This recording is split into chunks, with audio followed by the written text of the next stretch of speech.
நமக்கு முன்னாடி நமக்கு வேண்டிய ஒருத்தர் ஒரு கிளாஸில் நமக்கு பழச்சாறு கொண்டாந்து வைக்கிறாருன்னு வச்சுங்க. உடனே நாம் என்ன பண்ணுவோம்? எடுத்து கிடுகிடுன்னு சாப்பிட்ருவோம், அடுத்தவங்க யாரும் வர்றதுக்குள்ள. அதை விட்டுட்டு அதை கொண்டாந்து வச்சவர்கிட்டயே அதோட விலை என்ன அப்படி இப்படின்னு நான் கேட்டுக்கிட்டு இருப்போம். நாம் கேட்க மாட்டோம். ஆனால் காந்திஜி அப்படி கேட்டாராம். எப்போ தெரியுமா? 1935. அந்த வருஷம் மே மாசத்துல ஒரு நாள் காந்திஜி டெல்லியில் இருக்கிறார். அப்போ அவருக்கு 2 டம்ளர் மாம்பழச்சாறு கொண்டாந்து கொடுக்குறாங்க. அதை வாங்குறார். இதோட விலை என்ன அப்படின்னு கேட்டார் காந்திஜி. யாருக்கிட்ட கேட்டாருன்னா மனுபென் காந்தி கிட்ட கேட்குறார். அவங்க தான் கொண்டாந்து கொடுக்குறாங்க. காந்திஜிக்கு உதவி செய்யறதுக்காக அவர் கூடவே இருந்தவங்க அவங்ககிட்ட தான் கேட்குறாரு. காந்திஜி சும்மா வேடிக்கைக்காக இப்படி கேட்குறாருன்னு நினச்சிட்டாங்க அந்த அம்மா. அதுவும் இல்லாமல் அதோட விலையை கேட்டால் காந்திஜி நிச்சயமாக அதை சாப்பிட மாட்டார் அப்படிங்கிற பயம் வேற. அதனால் அந்த அம்மா பதில் எதுவும் சொல்லாமல் கம்முன்னு இருந்துட்டாங்க. கொஞ்ச நேரம் ஆச்சு. அந்த பழச்சாறு வச்ச இடத்துல அப்படியே இருக்குது. வச்ச இடத்துல வச்சபடியே இருக்குது. காந்திஜி அதை சாப்பிடவே இல்லை. மனுபென் காந்தி பார்த்தாங்க. மெதுவாக காந்திஜி கிட்ட போய் அதை சாப்பிடுங்களேன் அப்படின்னாங்க. பழச்சாறு விலை என்னன்னு கேட்டேன். அதுக்கு பதில் இல்லை. அது முதல் தப்பு. பதிலை எதிர்பார்த்திருந்தும் அதை பற்றி விசாரிக்கல. அது 2வது தப்பு. இப்படி 2 தப்புகளை பண்ணிவிட்டு என்கிட்ட வந்து இதை சாப்பிடுங்கன்னு சொன்னால் அது எப்படி அப்படின்னு கேட்டாராம் காந்திஜி. மனுபென் காந்தி என்ன சொல்றதுன்னு தெரியாமல் திகைச்சு போய் நின்றுக்கிட்டு இருந்தாங்க. காந்திஜி தொடர்ந்து சொன்னாராம். இப்போ என் முன்னாடி வச்சிருக்கிற இந்த பழச்சாறு விலை சுமாராக ஒரு ₹1/2 இருக்கும். அது அந்த காலத்து மதிப்பு.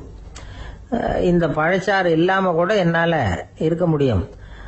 ஆனால் அவசியமான பொருள்களை வாங்கறதுக்கு கூட சக்தி இல்லாத மக்கள் இந்த நாட்டில் நிறைய பேர் இருக்கிறாங்க. அப்படி இருக்கிறப்போ எனக்கு என்னத்துக்கு இந்த விலை உயர்ந்த பானம்? இதை இப்போ நான் சாப்பிட்டா என் உடம்பு வேணும்னா ஆரோக்கியமாகலாம், ஆனால் என் மனசு அமைதி அடையாது. எனக்கு என்னுடைய உடல் ஆரோக்கியத்தை விட மன ஆரோக்கியம்தான் முக்கியம். அதனால் இதை நான் சாப்பிட மாட்டேன், எடுத்துகிட்டு போயிடு அப்படின்னாராம். அந்த சமயத்தில் ஒரு அகதி பொண்ணு 2 குழந்தைகளோட காந்திஜியை பார்க்கறதுக்காக வந்தது. வணக்கம் சொல்லிச்சு. காந்திஜி உடனே தனக்கு முன்னாடி இருந்த பழச்சாற்றை எடுத்து அந்த பொண்ணுகிட்டையும் குழந்தைகள்கிட்டையும் கொடுத்து சாப்பிட சொன்னார். அவங்க அதை வாங்கி ரொம்ப சந்தோஷத்தோடு சாப்பிட்டாங்களாம். அதை பார்த்த காந்திஜி முகத்தில் ஒரு புன்னகை, ஒரு பரவசம், ஒரு திருப்தி. அவர் மனசு நிறைஞ்சி இருந்தது.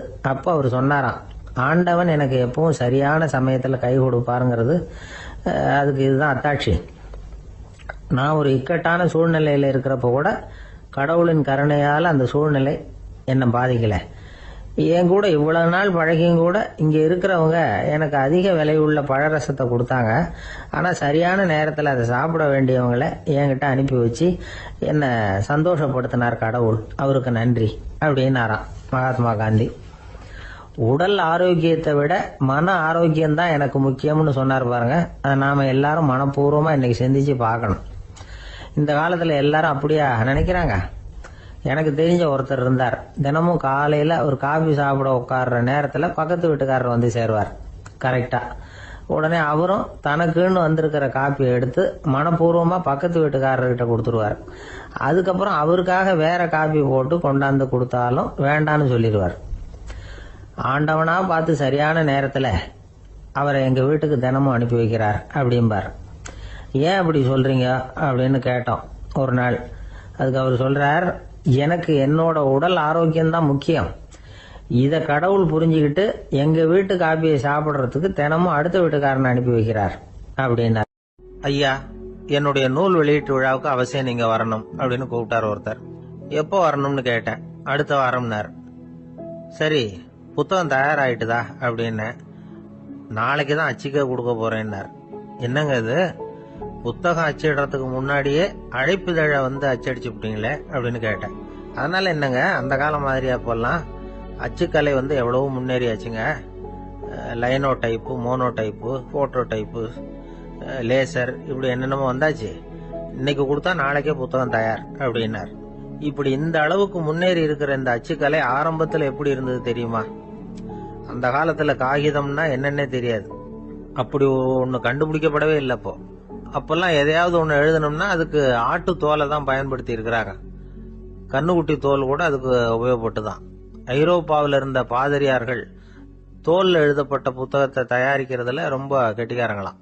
எகிப்து, அப்புறம் மத்திய தரைக்கடல் ஓரத்துல உள்ள நாடுகள், இங்க எல்லாம் தோல் தான் எழுது பொருளா பயன்பட்டு வந்திருக்குது. ஆனா நம்ம நாட்டுல ஓலைச்சுவடிகளை எழுத்துக்கு பயன்படுத்தி இருக்கிறாங்க. எழுதுறதுக்கு தோலை பயன்படுத்தினவங்க பிறகு பேப்பரைஸ் அப்படிங்கிற கோரை புல்ல அதுக்கு பயன்படுத்தினாங்களாம். இதெல்லாம் அப்படி கொஞ்சம் கொஞ்சமா கண்டுபிடிச்சிட்டு வந்திருக்கிறாங்க.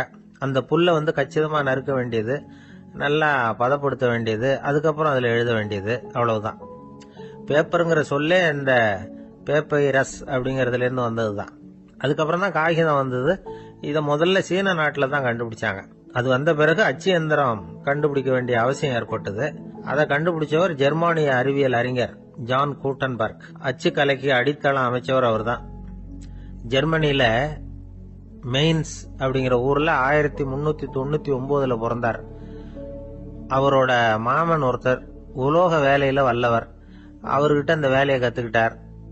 அதோட வைர கற்களை பட்டை தீட்டுறதுலயும் ரொம்ப தேர்ச்சி பெற்றிருந்தார். இளம் வயசுலயே சும்மா இருக்க மாட்டாராம். எதை செஞ்சாலும் அதை திறமையா செய்வாராம். அவர் தான் முதல்ல மர அச்சு எழுத்துக்களை உருவாக்கினார். அது மேல மை தடவி பிரதிகள் எடுத்தார்.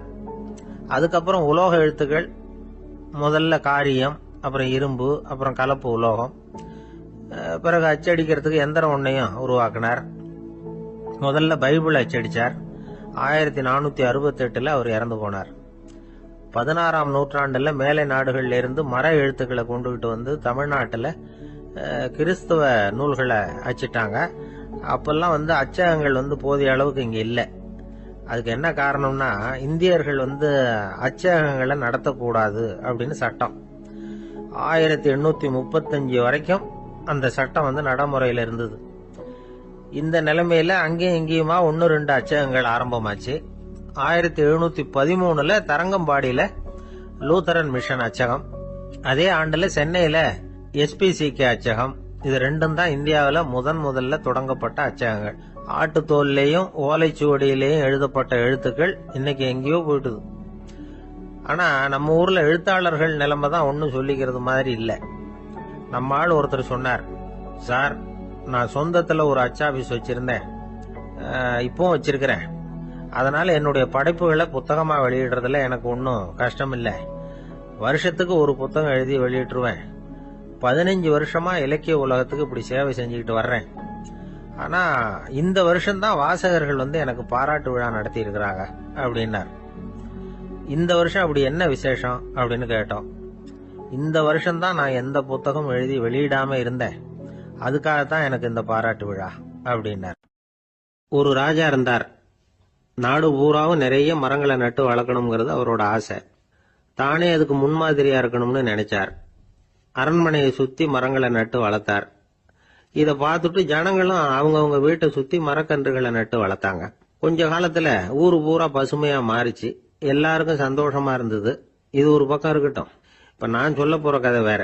அதாவது அந்த ராஜா ஒரு நாள் தன்னுடைய அரண்மனைய சுத்தி இருக்கிற விதவிதமான மரங்களை எல்லாம் போய் பார்த்தார். எப்படி இருக்கிறீங்க அப்படின்னு ஒவ்வொரு மரத்துக்கிட்டையும் விசாரிச்சாராம். எந்த மரமும் சந்தோஷமா இருக்கிறதா தெரியல. அதுக்கும் மனசுல ஒரு குறை.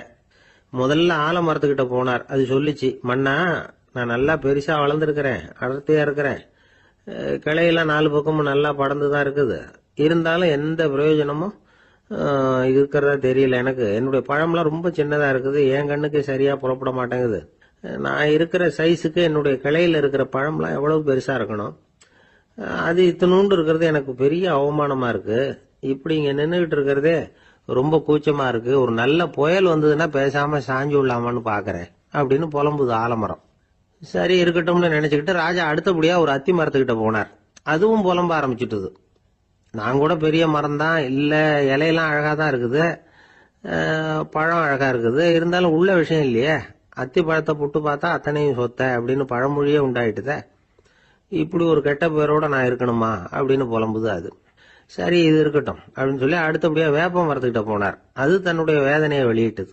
எனக்கு எவ்வளவோ மருத்துவ குணங்கள்லாம் இருக்கிறதா சொல்லிக்கிறாங்க, இருந்தாலும் என்ன பிரயோஜனம், என்னுடைய பழத்தை மனிதர்கள் யாரும் விரும்பி சாப்பிடுறது இல்லையே அப்படின்னுது. ராஜா அடுத்தாப்புல இருந்து ஒரு பனை மரத்துக்கிட்ட போனார். நான் நல்லா உயரமா தான் வளர்ந்துருக்கிறேன், மற்ற மரங்கள்லாம் என்னை வந்து அண்ணாந்து தான் பார்க்கணும், இருந்தாலும் என்கிட்ட நிழலுக்காக யாரும் வந்து ஒதுங்கறது இல்லையே அப்படின்னது. என்ன இது எல்லா மரமும் இப்படி திருப்தி இல்லாம இருந்துகிட்டு இருக்குதே அப்படின்னு நினைச்சுக்கிட்டே ராஜா அடுத்தபடியா அங்க இருந்த ஒரு பைன் மரத்துக்கிட்ட போனார். அழகா உயரமா பசுமையா தான் இருந்தது, ஆனா பழமோ பூவோ கிடையாது. அதை நினைச்சு அது வருத்தப்பட்டுக்கிட்டு இருக்குது. ஓக் மரம் அது ஒன்று நின்றுட்டு இருந்தது. அது என்ன சொல்லிச்சுன்னா, இலையுதிர் காலத்துல என் மேல இருக்கிற எல்லா இலைகளும் உதிர்ந்து போடுது, முடி கொட்டின மனிதர்கள் மாதிரி மொட்டையா நான் நிக்க வேண்டி இருக்குது, என்ன வாழ்க்கை இது அப்படின்னு சொல்லி அழுத்துக்கிட்டது. சரி புளிய மரம் என்ன சொல்லுது பாப்போம்னு அதுகிட்ட போனா, என்னுடைய நிழல்ல யாருமே தங்க மாட்டாங்க, உடம்புக்கு சூடுன்னு ஒதுங்கி போயிடுவாங்க, அடிமரத்தை பாத்தீங்கன்னா பட்டையெல்லாம் உறிஞ்சி பாக்குறதுக்கே கேவலமா இருப்பேன் அப்படின்னுது அது. முருங்கை மரம் என்ன சொல்லிச்சு தெரியுமா, என்னுடைய இலை காயெல்லாம் சாப்பிட்றவங்களுக்கு சத்து கொடுக்கறது வாசம் தான், ஆனா என் உடம்புல சத்தே கிடையாது, கொஞ்சம் வேகமா காத்து அடிச்சதுன்னா முறிஞ்சு விழுந்துடுறேன், என்ன வாழ்க்கை இது அப்படின்னு சொல்லி அது வருத்தப்பட்டது. ராஜா யோசனை பண்ணார், என்ன இது மரங்கள் வந்து பூமியின் வரங்கள்னு சொல்றோம், மழை பெய்யறதுக்கு அதுதான் காரணம், பூமி செழிப்பா இருக்கிறதுக்கும் அதுதான் காரணம், வீடு கட்டுறதுக்கு மரம், நாற்காலி செய்ய உபயோகப்படுத்துறதுக்கும் அதுதான் உபயோகப்படுது, மனுஷனுக்கு வேண்டிய ஆகாரங்களையும் கொடுக்குது, இப்படியெல்லாம் இருந்தும் எல்லா மரமும் நிம்மதி இல்லாம இருந்துகிட்டு இருக்குதே அப்படின்னு நினைச்சார். அப்போ அங்க இருந்த ஒரு மகிழ மரம் அவர் கண்ணுல பட்டது. அந்த மரம் மட்டும் கொஞ்சம் நிம்மதியா மகிழ்ச்சியா இருக்கிறது மாதிரி தெரிஞ்சுது. உடனே ராஜா அதுகிட்ட போனார். உனக்கு மனசுல எதுவும் குறை இல்லையான்னு கேட்டார். இல்ல, நான் சந்தோஷமா தான் இருக்கேன்னு அந்த மகிழ மரம். அப்படியான்னு ஆச்சரியமா கேட்டார் ராஜா. ஆமா மன்னா, இந்த இடத்துல நீங்க ஒரு முருங்கை மரத்தையோ வேப்ப மரத்தையோ கூட நட்டிருக்கலாம், ஆனா இந்த இடத்துல நடுறதுக்கு என்ன தேர்ந்தெடுத்திருக்கிறீங்க, அதுவே எனக்கு பெருமை, அதுவே எனக்கு திருப்தி அப்படின்னு தான் மகிழ மரம். மகிழ மரம் சாதாரணமா தான் இருக்கும், இளம் மஞ்சள் நிறத்துல பூக்கள், அது காய்ந்தும் மனம் வீசும். மகிழ மரம் மாதிரி மன திருப்தியோட வாழறதுக்கு நாம கத்துக்கணுமா. நாம இந்த உலகத்துல ஒரு நாயாவோ நரியாவோ கூட பிறந்திருக்கலாம், மனுஷனா பிறந்திருக்கிறோம், அதுவே பெருமை தானே. இந்த நிறைவு தான் மகிழ்ச்சியின் ரகசியம். ஒரு பையன் அப்பா கிட்ட போய், அப்பா நீங்க இந்த உலகத்துல ஒரு மனுஷனா பிறந்தது என்னோட அதிர்ஷ்டம் நானா. ஏண்டா அப்படி சொல்றேன்னு இருக்காரு அப்பா. நீங்க ஒரு கரடியா பிறந்திருந்தா இந்நேரம் நானும் ஒரு கரடி குட்டியா தானே இருந்திருப்பேன் அப்படின்னு நானா பையன். இந்த உலகத்துல நாம நல்லபடியா இருக்கணும்னா அதுக்கு முக்கியமா தேவைப்படுறது ரெண்டு, ஒன்னு செல்வம், இன்னொன்னு அறிவு. சரி, இது ரெண்டுல சிறந்தது எது அப்படின்னு ஒரு கேள்வி கேட்டா என்ன பதில் சொல்றது? இதே கேள்விய ஹஸ்ரத் அலி அவர்கள் கிட்ட கேட்டாங்களாம். அவர் ஒரு பெரிய அறிஞர். கேள்வி கேட்டவங்களும் சாதாரண ஆட்கள் இல்லை, இவங்களும் அறிஞர்கள். ஒரு நாள் ஹஸ்ரத் அலி அவர்கள்கிட்ட 10 அறிஞர்கள் வந்தாங்களாம். ஐயா, நாங்க 10 பேரும் உங்ககிட்ட ஒரே கேள்வியை தான் கேட்க வந்திருக்கிறோம், ஆனா எங்க 10 பேருக்கும் நீங்க தனித்தனியா பதில் சொல்ல முடியுமா அப்படின்னு கேட்டிருக்காங்க. அதாவது அவங்க ஒரே கேள்விக்கு இவர்கிட்ட இருந்து 10 விதமான பதில் எதிர்பார்க்கறாங்க. சரி கேளுங்க, என்ன கேள்வி அப்படின்னாரு அவர். அப்பதான் அவங்க கேட்டாங்களாம், செல்வம் அறிவு இது ரெண்டுல சிறந்தது எது, இதுதான் கேள்வி. ஹஸ்ரத் அலி என்ன பண்ணார் தெரியுமா, அவங்கள ஒவ்வொருத்தரா கூப்பிட்டார், ஒவ்வொரு விதமான பதில சொல்லி அனுப்புனார். முதல்ல ஒருத்தரை கூப்பிட்டார், சொன்னார், அறிவுங்கிறது தீர்க்க தரிசிகள், ஞானிகள், மகான்கள் இவங்களோட பரம்பரை சொத்து, ஆனா செல்வம்ங்கிறது கொடுங்கோலரின் ஆயுதம், அதனால அறிவு தான் சிறந்தது அப்படின்னார். 2வது ஆளை கூப்பிட்டார், உங்ககிட்ட செல்வம் இருந்தா நீங்க தான் அதை காப்பாற்றணும், ஆனா அறிவு வந்து உங்களை எப்பவும் காப்பாற்றும், ஆகவே அறிவு தான் சிறந்தது அப்படின்னார். 3வது ஆளை கூப்பிட்டார், செல்வந்தனுக்கு எப்போதும் விரோதிகள் அதிகம், ஆனா அறிஞனுக்கு நண்பர்கள் அதிகம், அதனால அறிவு தான் சிறந்ததுன்னார். அடுத்தவரை கூப்பிட்டார், செல்வம் அடுத்தவங்களுக்கு கொடுக்க கொடுக்க குறையும், ஆனா கல்விங்கிறது அதிகரிச்சுக்கிட்டே வரும், கொடுக்கறதுனால குறையாது, அதனால அறிவு தான் சிறந்ததுன்னார். இன்னொருத்தரை கூப்பிட்டார், அறிவுள்ளவன் எப்பவும் வந்து அதை அடுத்தவங்களுக்கு வாரி வழங்கிக்கிட்டே இருப்பான், அதனால அவங்ககிட்ட தாராளத்தன்மை இருக்கும், ஆனா செல்வந்தன் கிட்ட கஞ்சத்தனம் தான் இருக்கும், அதனால அறிவு தான் சிறந்ததுன்னார். 6வது நபரை கூப்பிட்டார், செல்வத்தை வந்து கள்வர்கள் திருடிட்டு போக முடியும், ஆனா அறிவை வந்து அப்படி திருடிட்டு போக முடியாது அப்படின்னார். 7வது நபரை கூப்பிட்டார், செல்வம் வந்து கால ஓட்டத்துல அழிஞ்சிரும், ஆனா அறிவை வந்து கால ஓட்டம் ஒன்றும் பண்ண முடியாது, ஆகவே அறிவே சிறந்ததுன்னார். 8வது ஆளை கூப்பிட்டு சொன்னார், செல்வத்துக்கு எப்பவும் எல்லை உண்டு, நிறைவு உண்டு, அளவு உண்டு, கணக்கு உண்டு, ஆனா அறிவுக்கு அப்படிப்பட்ட எல்லை எதுவும் கிடையாது, அதனால அதுதான் சிறந்ததுன்னார். அடுத்தவனை கூப்பிட்டார், செல்வம் உள்ளத்துல உள்ள ஒளியை போக்கிவிடும், இருட்டை உண்டாக்கிவிடும், விரிந்த மனப்பான்மையை குறுகலாக்கிவிடும். ஆனா அறிவு அப்படி இல்லை, இருண்ட உள்ளத்துல ஒளியை பாய்ச்சி அதை விசாலப்படுத்துது, அதுதான் சிறந்ததுன்னார். கடைசியா 10வது நபரை கூப்பிட்டார். செல்வம் மனசுல செருக்கை உண்டாக்குது, ஆணவத்தை ஏற்படுத்துது, அதனால நானே கடவுள்னு நினைக்கிற அளவுக்கு மனுஷனை தாழ்த்தி விடுது. ஆனா அறிவு பணிவையும் பண்பாட்டையும் வளர்க்குது, அதனால அறிவு தான் சிறந்ததுன்னார். ஆக இப்படி 10 பேருக்கும் 10 விதமா பதில் சொன்னது மூலமா ஹஸ்ரத் அலி அவர்கள் அறிவு தான் செல்வத்தை விட சிறந்தது அப்படிங்கறதுக்கு 10 காரணங்களை சுட்டி காட்டியிருக்கார். அந்த அறிஞர் 10 பேர் கேட்ட ஒரே கேள்விக்கு 10 பதில சொன்னார். நமக்கு வேண்டிய ஒருத்தர் 10 பேர் கேட்ட கேள்விக்கு ஒரே பதில சொல்லி சமாளிச்சார். கேள்வி என்ன தெரியுமா? என்கிட்ட வாங்கின கடனை எப்பயா திருப்பி கொடுக்க போற? இதுதான் அந்த 10 பேரும் கேட்ட ஒரே கேள்வி. இந்த மாசம் 26ஆம் தேதி தந்துடுறேன் அப்படிங்கிற ஒரே பதில சொல்லி அவ்வளவு பேரையும் இவர் அனுப்பி வச்சுட்டாராம். எல்லாரும் போனதுக்கு அப்புறம் இவரை தனியா கூப்பிட்டு கேட்டிருக்கிறாங்க, அது என்ன சார் கணக்கு 26ஆம் தேதி, அன்னைக்கு என்ன அதிசயம் நடக்க போகுது அப்படின்னு கேட்டிருக்காங்க. அதிசயம் அன்னைக்கு இல்ல, அதுக்கு முத நாளே நடக்க போகுதுன்னாராம். விவரமா சொல்லுங்கன்னு இருக்காங்க. வேற ஒண்ணும் இல்லைங்க, 26ஆம் தேதி தானே எல்லாரையும் வர சொல்லி இருக்கிறேன், அதுக்கு முத நாளே நான் புறப்பட்டு தலைமறைவாயிட போறேன் அப்படின்னாராம் ரொம்ப பெருமையா. ஒரு பெரிய காடு, அந்த காட்டுக்கு மத்தியில ஒரு ஆசிரமம். அங்க ஒரு முனிவர் இருந்தார். பல இடங்கள்ல இருந்து வர்ற குழந்தைகளுக்கு அவர் பாடம் சொல்லி கொடுத்துட்டு இருக்கிறார். ஏழை பணக்காரர் அப்படிங்கிற வித்தியாசம்லாம் கிடையாதுங்க. எல்லாரும் அவர்கிட்ட தங்கள் பிள்ளைகளை அனுப்பி வச்சாங்க. மன்னர்களுடைய பிள்ளைங்க கூட அங்க அவர்கிட்ட தான் படிக்கிறதுக்கு வருவாங்க. ஆனா அந்த முனிவரை பொறுத்த வரைக்கும் எல்லா பிள்ளைங்களும் ஒண்ணுதான். இது யார் வீட்டு பிள்ளைன்னு எல்லாம் பார்க்க மாட்டார், எல்லாரும் சமம். மாணவர்கள்லாம் அங்கேயே மாச கணக்குல வருஷ கணக்குல தங்கி இருந்து பாடம் கத்துக்கிட்டு போறது வழக்கம். அவரா பார்த்து போன்னு சொல்ற வரைக்கும் அங்கேயே இருக்கணும், படிக்கணும், குருகுல வாசம். ஒரு சமயம் ஒரு ராஜகுமாரனும் அவர்கிட்ட படிச்சுக்கிட்டு இருந்தான். அவனுக்கு ஒரு 15 வயசு இருக்கும். சில வருஷம் கழிச்சு அந்த முனிவர் தன்கிட்ட இருக்கிற மாணவர்களுக்கெல்லாம் பரீட்சை வச்சார். அவங்களுடைய அறிவு முதிர்ச்சியை கணிக்கிறதுக்காக பல சோதனைகள்லாம் வச்சார். ஒவ்வொருத்தரா பார்த்து இனிமே நீங்க உங்க வீட்டுக்கு போகலாம் அப்படின்னு சொல்லி அனுப்பி வச்சுக்கிட்டு இருக்கிறார். எல்லாரும் போயிட்டாங்க. கடைசியா மிஞ்சி இருந்தது ஒரே ஒரு மாணவன். அவனை மட்டும் வீட்டுக்கு அனுப்பல. யார் அந்த பையன் தெரியுமா? அவன்தான் அந்த ராஜகுமாரன். ராஜகுமாரனுடைய தந்தைக்கு, அதுதான் இந்த ராஜாவுக்கு, அங்க வயசு ஏறிக்கிட்டே போகுது. என்ன இது, படிக்க போன பையன் இன்னும் திரும்பி வரலையே அப்படின்னு நினைச்சார். வந்துட்டா சீக்கிரமா அவனுக்கு பட்டம் கட்டிவிட்டு நாம விலகிக்கலாமே அப்படின்னு நினைச்சாரு. கல்யாணம் வேற பண்ணி பார்க்கணும் பையனுக்கு. ஆனா பையன் வர்ற வழியை காணும். ராஜா பார்த்தார். சரி, நேர்லயே போய் என்னன்னு தெரிஞ்சிட்டு வந்துருவோம் அப்படின்னு காட்டுக்கு புறப்பட்டார். அங்க போய் முனிவரை பார்த்தார். முனிவர் இவரை அன்பா வரவேற்று உட்கார வச்சார். அதுக்கப்புறம் ராஜா மெதுவா, எல்லாரையும் வீட்டுக்கு அனுப்பி வச்சுட்டீங்களாமே, என் பிள்ளைய மட்டும் அப்படின்னு சொல்லி மெதுவா இழுத்தார். முனிவர் இதுக்கு உடனே பதில் சொல்லல. ராஜாவை கூப்பிட்டுட்டு போய் விருந்தினர் குடிசையில தங்க வச்சார். அதுக்கப்புறம் சொன்னார், உங்க மகன் எல்லா பாடங்கள்லயும் முதல் இடம் வாங்கியிருக்கான். இப்படி முதலாவதா வர்ற மாணவனுக்கு நாங்க இன்னொரு தேர்வு வைக்கிறது வழக்கம். அதுலயும் அவன் முதலாவதா வந்துட்டான்னா அவன் ஒரு பெரிய வித்வான் அப்படிங்கிற கௌரவத்தை அடைஞ்சிருவான் அப்படின்னார். அதாவது முனிவர் அப்படி சொல்றார். அப்படி சொல்லிவிட்டு போயிட்டார் அவரு. ராஜா அங்கேயே தங்கிட்டார். ராத்திரி படுத்து தூங்கினார். காலையில எழுந்திருச்சு அந்த குடிசைக்கு வெளியில வந்தார் பல்லு விளக்கறதுக்காக. அந்த சமயத்துல தூரத்துல ஒருத்தன் ஒரு கையில கோடாலிய வச்சுக்கிட்டு தலையில ஒரு பெரிய விறகு கட்டை சுமந்துக்கிட்டு வந்துகிட்டு இருக்கிறது மாதிரி தெரிஞ்சது. யாராவது விறகு வெட்டியா இருக்கும் அப்படின்னு நினைச்சார் ராஜா. கிட்ட வந்ததும் உத்து பாக்குறாரு. பார்த்தா அது தன்னோட புள்ள. திகைச்சு போயிட்டார். என்ன இது, ஒரு ராஜகுமாரனை கூட இது மாதிரி வேலையெல்லாம் செய்ய சொல்றாங்களே அப்படின்னு நினைச்சார். ராஜகுமாரன் விறகு கட்டை கொண்டுகிட்டு போய் கொல்லை பக்கம் வச்சான். அந்த சமயம் முனிவர் அங்க வந்தார். என்ன மகனே, விறகு வெட்டிட்டு வந்துட்டியா?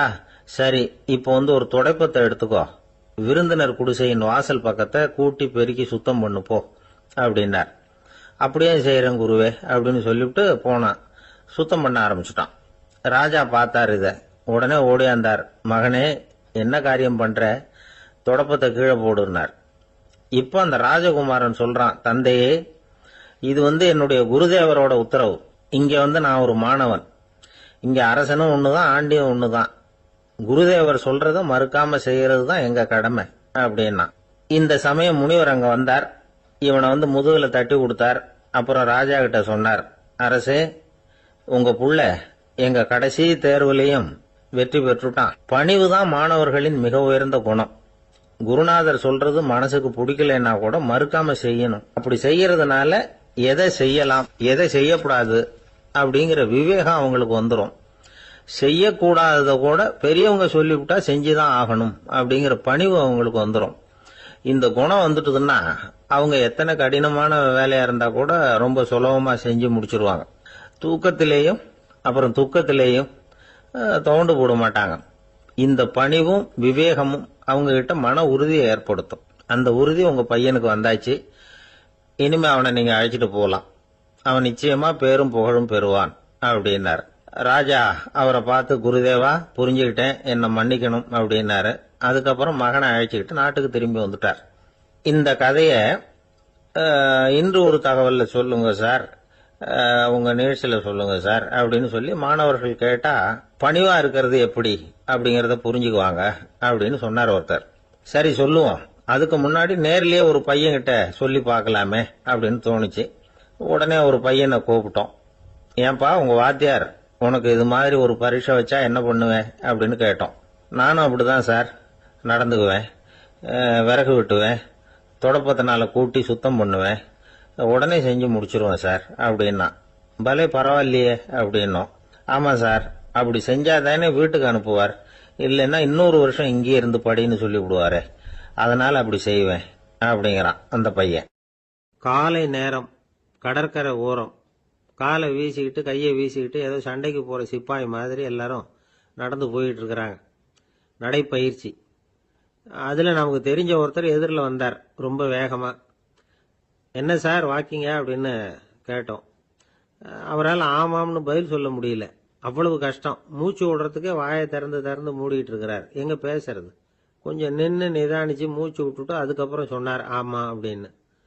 என்ன சார் இவ்வளவு வேகம்னு? உங்க பேச்சை கேட்டுட்டு தான் சார் நடக்க ஆரம்பிச்சோம். நீங்க தான் அடிக்கடி சொல்லிட்டு இருந்தீங்க நடக்கிறது நல்லதுன்னு. அன்னையிலேருந்து ஆரம்பிச்சுட்டேன், ஆனால் ரொம்ப கஷ்டமா இருக்குது சார். இப்ப பாருங்க, உங்ககிட்ட சுலபமா பேசக்கூட முடியல, மூச்சு வாங்குது, உடம்பு கூட வலிக்கிறது மாதிரி இருக்கு அப்படின்னு அவர் பாட்டுக்கு பேச ஆரம்பிச்சுட்டார். உங்களை யாரு சார் இவ்வளவு வேகமா நடக்க சொன்னது? வேகத்தை குறைங்க, மெதுவா நடங்க அப்படின்னோம். நீங்க நடக்கிறதுனால என்னென்ன சௌகரியம்னு அன்னைக்கு சொன்னீங்களே தவிர சௌகரியமா நடக்கிறது எப்படின்னு சொல்லலையே அப்படின்னாரு அவர். இன்னமும் லேசா மூச்சு வாங்கிட்டே சொன்னா கூட இவர் சொல்றதுலயும் ஒரு நியாயம் இருக்கு. அதனால இந்த நடைப்பயிற்சி பண்றவங்க கவனிக்க வேண்டிய சில முக்கியமான குறிப்புகள் இருக்கு. அது என்னென்னங்கிறத அவங்க தெரிஞ்சுக்கணும். அது தெரிஞ்சு வச்சுக்கிறது நல்லது. இதெல்லாம் மருத்துவ நிபுணர்கள் சொல்ற குறிப்புகள். அவங்க என்ன சொல்றாங்க தெரியுமா? உங்க வயசு 40க்கு மேலையா? உங்க எடை இருக்க வேண்டியதை விட 10 கிலோ அதிகமா இருக்குதா? நீங்க புகை பிடிக்கிறவரா? இதய நோய், ரத்த நாள நோய், உயர் ரத்த அழுத்தம் இப்படி ஏதாவது உங்களுக்கு உண்டா? அப்படின்னா நீங்க உங்க இஷ்டத்துக்கு வரிஞ்சு கட்டிக்கிட்டு நடைப்பயிற்சி பண்ண ஆரம்பிச்சிடாதீங்க. முதல்ல ஒரு மருத்துவ பரிசோதனை பண்ணிக்கோங்க, அதுதான் நல்லது அப்படின்னு அவங்க சொல்றாங்க. நடக்கிறப்போ, உடற்பயிற்சி செய்யறப்போ மார்பு பகுதியில அல்லது வேற எங்கேயாவது தொடர்ந்து வலி இருந்ததுன்னா பயிற்சியை நிறுத்தி விட்டு டாக்டரை போய் பார்க்கணும். நடைப்பயிற்சி பண்றப்போ உங்க சக்திக்கு தகுந்த மாதிரி மெதுவா அதிக கஷ்டம் இல்லாம முன்னேறலாம். அங்க என்ன போட்டியா வைக்கிறாங்க? முந்திட்டு போய் என்ன பண்ண போறோம்? பரிசா வாங்க போறோம். அதனால நிதானம் அவசியம் அப்படிங்கறது அவங்க ஆலோசனை. தொந்தரவு கொடுக்காத ஷூ, டிரெஸ் இதுகளை உபயோகப்படுத்துங்க. பாதத்துல ஆடு தசை இருக்குல்ல, அங்க ஏதாவது பிரச்சனை இருந்ததுன்னா டாக்டரை பாருங்க. இந்த பாதத்துல வலி வரும் அந்த இடத்துல. வெயில் காலமா இருந்தா தலைக்கு தொப்பி வச்சுக்கோங்க. பனியில நடந்தாலும் அப்படித்தான், தலையை பத்திரமா பாத்துக்குங்க. நம்ம கிட்ட ஏதோ கொஞ்சம் உருப்படியா தெரியறது அதுதானே. உடற்பயிற்சிக்கு முன்னாடி பின்னாடி பயிற்சி செய்யறப்போ நிறைய தண்ணி குடிக்கலாமா. முதல் 1 மாசத்துக்கு கொஞ்சம் தளர்த்தியா சாவகாசமா நடக்கலாம். மணிக்கு 3 அல்லது 4 கிலோமீட்டர் வேகம்னு வச்சுங்களேன். அதுக்கப்புறம் வேகத்தை அதிகப்படுத்தலாம்.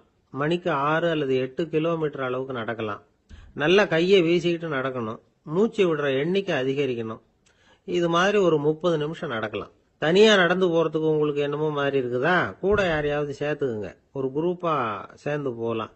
நடக்கிறதுங்கிறத ஒரு சந்தோஷமான சமாச்சாரமா ஆக்கிக்கணும். தினம் இப்படி நடக்க வேண்டி இருக்குதே அப்படின்னு புலம்பிக்கிட்டே போகக்கூடாது. சில பேர் நடக்கிறப்போ கடந்த காலத்தை ஆசை போட்டுக்கிட்டே போவாங்க, சில பேர் வருங்காலத்தை ஆசை போட்டுக்கிட்டே போவாங்க, சில பேர் முக்கியமான திட்டம்லாம் இப்படி நடக்கிறப்ப தான் தீர்மானம் பண்ணுவாங்க. நடக்கிறதுனால மன இறுக்கம் குறையுது, பரபரப்பு குறையுது, மன ஆற்றல் பெருகுது, தன்னம்பிக்கை வளருது, முதுமை தள்ளி போகுது, செயல்திறன் அதிகரிக்குது. இதை தவிர உடம்புக்கும் பல விதமான சௌகரியங்கள் ஏற்படுது. அதனால இதுவரைக்கும் நடக்க ஆரம்பிக்காதவங்க இனிமே இந்த குறிப்புகளை கவனத்தில் வச்சுக்கிட்டு நடக்க ஆரம்பிச்சுடலாம். சார்லஸ் லேம்ப் அப்படின்னு ஆங்கில இலக்கிய மேதை ஒருத்தர், அவர் ஒரு தரம் உடம்பு சரியில்லைன்னு டாக்டர் கிட்ட போனாராம். டாக்டர் அவரை பார்த்துட்டு, நீங்க தினமும் காலையில வெறும் வயத்துல நடக்கணும் அப்படின்னாராம்.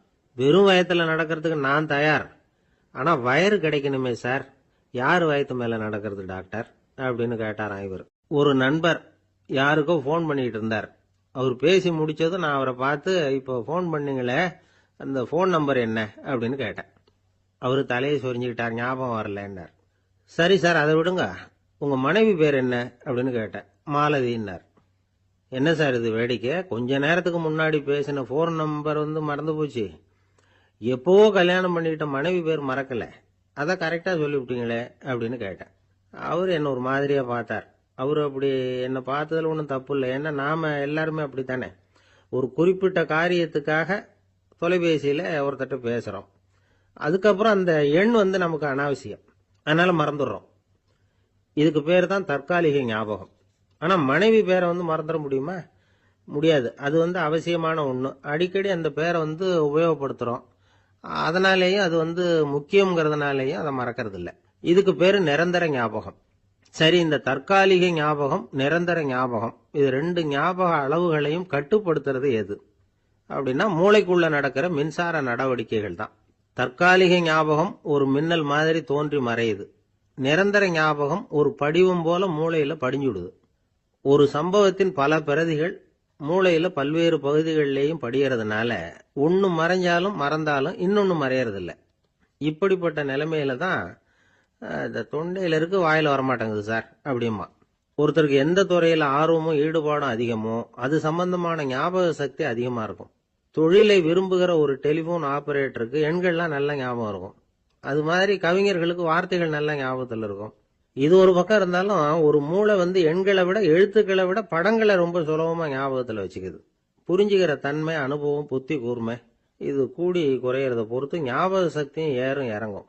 இப்ப உதாரணத்துக்கு ஒரு பையனுக்கு படிச்சது எதுவும் ஞாபகத்துல இல்லைன்னா அவன் அதை சரியா புரிஞ்சுக்கலன்னு அர்த்தம். இந்த மறதிங்கிறது எந்த சமயத்துல ஒரு பிரச்சனை ஆகுது தெரியுமா? உங்களுக்கு வேண்டியப்பட்ட ஒருத்தரை ஞாயிற்றுக்கிழமை சாயந்தரம் சரியா 5 மணிக்கு கடற்கரைக்கு வர சொல்லிவிட்டு அந்த நேரத்தை மறந்துட்டா அது பரவாயில்ல, வர சொன்னதையே மறந்துட்டாதான் நிலைமை மோசம்னு அர்த்தம்.